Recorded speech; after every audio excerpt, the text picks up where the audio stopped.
아주 뼈 빠지게 일은 하는데 연봉이 오를수록 세금이 더 많이 떼인다는 느낌 다들 한 번씩 받아보셨을 거예요. 근데 지금 역대급 치트키 하나가 등장했습니다. 정부가 작정하고 던져준 동아줄, 바로 국민성장펀드입니다. 아마 뉴스에서 많이들 들어보셨을 거예요. 근데 대부분의 뉴스는 딱딱한 숫자만 나열하잖아요. 진짜 중요한 건 그래서 내 통장에 얼마가 꽂히느냐인데 오늘 그걸 정확하게 풀어볼게요. 먼저 이게 뭔지부터 짚고 가야 합니다. 정부가 반도체, AI, 바이오, 우주항공 같은 미래 산업에 대규모 자금을 투입하기로 했어요. 총 150조 원 규모인데 산업은행이 75조, 나머지 75조는 민간과 연기금 자금으로 채우는 구조거든요. 근데 정부 자금만으로는 부족하니까 국민들도 직접 참여할 수 있는 창구를 만든 거예요. 그게 국민참여형 펀드예요. 연간 6천억 원, 5년간 3조 원 규모로 일반 국민이 직접 들어올 수 있어요. 대신 리스크는 정부가 일부 안아주는 구조로 설계했거든요. 그래서 나오는 혜택이 지금까지 없던 수준이에요. 투자 금액의 최대 40%를 소득에서 빼준다는 게 첫 번째예요. 근데 여기서 정확하게 알아야 할 게 있는데 40%가 무조건 다 적용되는 게 아니거든요. 3천만 원 이하 투자금에만 40%가 적용되고 3천만 원 초과부터 5천만 원 이하는 20%, 5천만 원 초과부터 7천만 원 이하는 10%로 구간별로 달라져요. 그럼 7천만 원을 꽉 채워 넣으면 최대 소득공제 한도가 얼마가 될까요? 1,800만 원입니다. 세율 24% 구간에 있는 분이 3천만 원 넣으면 288만 원을 그냥 돌려받고 시작하는 거잖아요. 수익률로 따지면 가입하자마자 약 10% 수익을 확정짓는 셈이거든요. 요즘 은행 예금 금리가 3%에서 4%인 걸 생각하면 이게 얼마나 파격적인 숫자인지 감이 오실 거예요. 근데 여기서 어차피 소득공제 받아도 나중에 수익 날 때 세금 왕창 떼어갈 거잖아. 이렇게 생각하는 분들이 있을 거예요. 그래서 두 번째 혜택이 여기서 나와요. 이 펀드 배당 소득세가 9.9%거든요. 일반 금융상품은 15.4%잖아요. 1,000만 원 벌면 일반 상품은 154만 원 떼어가는데 이 펀드는 99만 원만 떼고 끝이에요. 게다가 이게 분리과세예요. 다른 소득이랑 합쳐서 종합소득세로 매기지 않는다는 뜻이거든요. 연봉이 높아서 세율 구간이 높은 분들한테는 이게 진짜 무서운 혜택이에요. 최고 세율이 49.5%까지 올라가는 분들도 이 펀드 수익만큼은 9.9%로 끝나는 거잖아요. 그럼 원금은 어떻게 되는지 궁금하실 텐데 이 펀드는 후순위 구조로 설계돼 있어요. 쉽게 말하면 펀드에서 손실이 나면 정부가 후순위로 출자한 자금이 먼저 손실을 떠안는 구조예요. 최대 마이너스 20%까지는 민간 투자자 원금이 방어되는 거거든요. 물론 손실이 20%를 초과하면 그때부터는 투자자도 손실을 감수해야 해요. 그래도 과거 정책 펀드들이 욕먹었던 이유가 혜택은 좋은데 수익률이 마이너스라는 거였잖아요. 그 부분을 이번에 구조적으로 보완한 거예요. 이게 정말 핵심인 거죠. 그렇다면 가입 조건은 어떻게 될까요? 대한민국 국민이면 대부분 가능한데 여기서 중요한 함정이 하나 있어요. 단순히 지금 금융소득 종합과세 대상자가 아니면 된다는 게 아니에요. 직전 3년 안에 단 한 번이라도 금융소득 종합과세 대상자였던 적이 있으면 가입이 안 돼요. 이거 모르고 가입하러 갔다가 발길도 돌리는 분들 나올 수 있거든요. 가입 한도는 2억 원까지인데 소득공제 혜택은 7천만 원까지만 적용돼요. 그럼 연봉별로 실제로 얼마를 돌려받는지 숫자로 살펴보면요. 연봉이 4천만 원, 세율 16.5% 구간이면 1,000만 원 넣었을 때 약 66만 원 환급이에요. 연봉이 7천만 원, 세율 26.4% 구간이면 2천만 원 넣었을 때 약 211만 원 환급이거든요. 연봉 1억 이상, 세율 38.5% 이상 구간이면 3천만 원 넣었을 때 약 462만 원 환급입니다. 근데 이 숫자는 지방세 포함 세율 기준이고 개인 상황마다 달라질 수 있어요. 출시 시기는 2026년 6월에서 7월로 예정되어 있어요. 근데 이게 선착순으로 마감될 가능성이 높습니다. 정부 예산은 한정돼 있고 혜택은 크니까 과거 청년이자 지원금 나올 때 은행 사이트 마비됐던 거 생각하면 돼요. 그 이상의 경쟁률이 예상되거든요. 미리 준비해야 하는 이유가 여기 있습니다. 2026년 하반기에는 국민성장 ISA도 함께 출시될 예정이에요. 기존 ISA 계좌 가지고 계신 분들은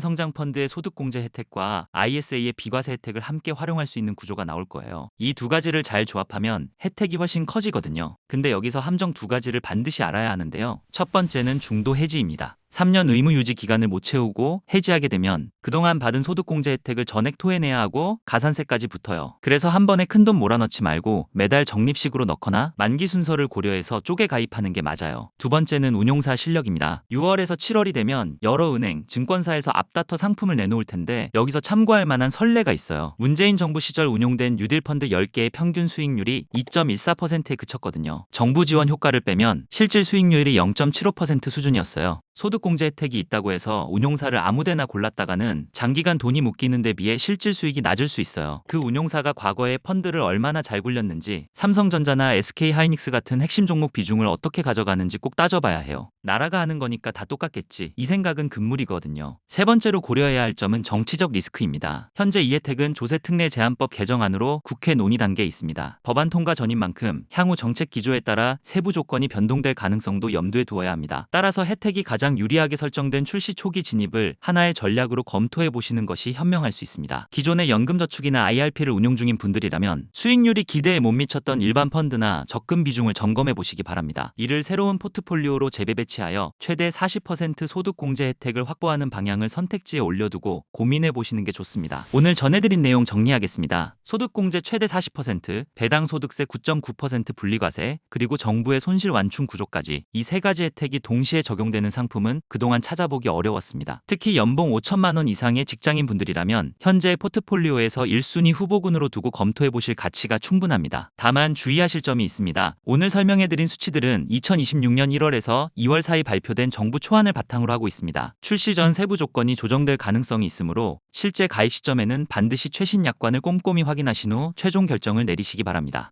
하지만 머리로 아는 거랑 실제로 어떻게 세팅하는지는 또 다른 얘기거든요. 어떤 운용사를 골라야 하는지, ISA랑 어떻게 조합해야 하는지, 내 연봉에서 얼마를 넣어야 최적인지, 이건 영상으로 다 풀기엔 너무 개인적인 얘기예요. 그래서 오늘 핵심 내용을 딱 3페이지로 정리해뒀어요. 내 연봉 구간에서 얼마를 넣어야 최적인지, 공제율이 어떻게 되는지 한눈에 볼 수 있게요. 읽어보시면 가입하기 전에 미리미리 준비하실 수 있겠죠. 댓글에 문의 남겨주시면 보내드리도록 할게요. 경제 내용을 더 깊이 파고 싶은 분들, 같은 방향 보는 사람들끼리 모인 공간도 댓글에서 확인하실 수 있습니다. 다음에도 중요한 내용 가지고 올 테니까 구독 꾹 눌러주세요. 지금까지 머니숲이었습니다.